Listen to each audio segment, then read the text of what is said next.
Assalamualaikum warahmatullahi wabarakatuh. Hai semuanya, perkenalkan nama aku Kian Sofia Aleandra dari kelas 127. Di sini aku akan menjelaskan kalian tentang teks prosedur kompleks. Nah, teks prosedur kompleks itu adalah teks yang berisi langkah-langkah yang harus ditempuh untuk mencapai tujuan yang diinginkan dan terdapat penjelasan atau keterangan dalam langkah tersebut. Teks prosedur kompleks ditulis dengan tujuan untuk menunjukkan atau menjelaskan cara mengerjakan sesuatu dengan langkah-langkah yang urut. Ciri-ciri dari teks prosedur kompleks yang pertama ada berisi langkah-langkah atau tahapan. Langkah berkelanjutan dengan penjelasan. Yang kedua ada menggunakan syarat atau pilihan. Yang ketiga disusun secara informatif. Yang keempat bersifat objektif, logis, aktual, akurat, dan universal. Dan yang kelima penjelasannya secara mendetail atau rinci. Sekarang kita akan lanjut ke bagian struktur. Teks prosedur kompleks memiliki 4 struktur. Yang pertama ada bagian tujuan. Bagian tujuan berisi tujuan pembuatan teks atau hasil akhir yang akan dicapai. Yang kedua ada bagian material. Bagian material berisi informasi tentang alat dan bahan yang akan digunakan.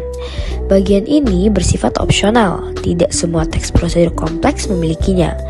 Bagian material biasanya ada di resep makanan, cara merakit komputer, atau membuat kerajinan. Yang ketiga ada bagian langkah pengerjaan. Bagian langkah pengerjaan berisi cara-cara yang ditempuh untuk mencapai tujuan. Bagian ini disusun secara berurutan. Ada 3 kategori pembahasan pada isi suatu teks prosedur kompleks. Yang pertama, teks yang berisi cara menggunakan alat, benda, maupun perangkat lain yang sejenis. Misalnya, cara mengendarai mobil secara manual atau cara menggunakan komputer. Yang kedua, teks yang berisi cara melakukan suatu aktivitas. Misalnya, cara efektif membaca buku, cara berolahraga ketika hujan, atau cara melamar pekerjaan. Yang ketiga, teks yang berisi kebiasaan atau sifat tertentu, misalnya cara menghilangkan kebosanan. Kemudian struktur teks prosedur kompleks yang terakhir, yaitu yang keempat adalah bagian penegasan ulang sebagai penutup. Bagian penegasan ulang berupa kesimpulan atau sesuatu yang harus diperhatikan.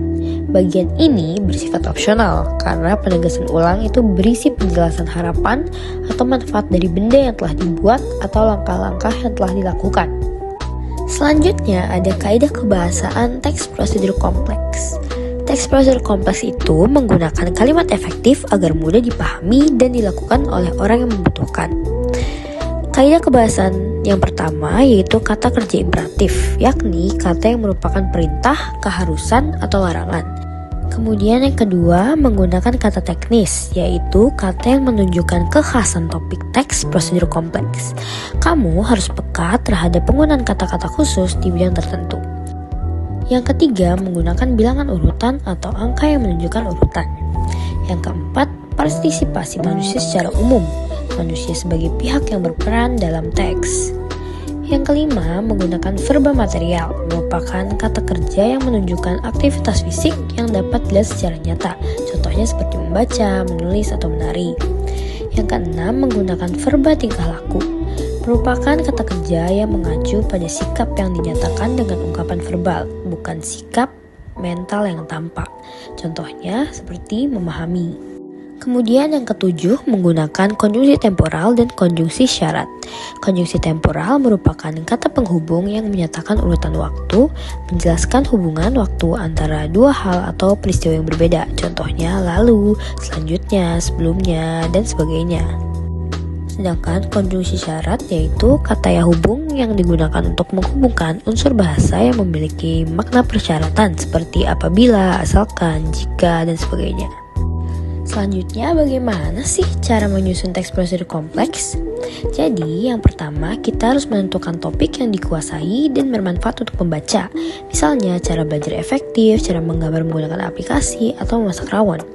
Yang kedua, kita harus mengumpulkan bahan yang dapat diperoleh dari pengetahuan, pengalaman langsung, maupun bacaan sebagai sumber inspirasi. Misalnya melalui internet, buku, surat kabar, dan majalah. Yang ketiga, kita harus mengumpulkan informasi dan mengolah data. Dengan langkah yang pertama, membaca sumber informasi secara intensif, dan yang kedua, mencatat bagian-bagian penting dan relevan sesuai topik. Yang keempat, kita harus menyusun kerangka teks sesuai struktur berdasarkan catatan hal-hal penting. Kerangka itu harus dibuat lengkap, sistematis, dan menggunakan pola yang tepat. Misalnya menggunakan pola kronologis atau pola penting tidak penting. Yang kelima, kita harus menuliskan teks prosedur kompleks utuh berdasarkan kerangka dan memberikan judul. Penulisan teks dengan memperhatikan ejaan dan kalimat efektif. Yang keenam, kita harus membaca teks dan menjuntingnya hingga mudah dipahami pembaca. Nah, kurang lebih segitu saja materi yang bisa saya jelaskan. Kalau misalnya ada kekurangan, mohon dimaafkan. Wassalamualaikum warahmatullahi wabarakatuh.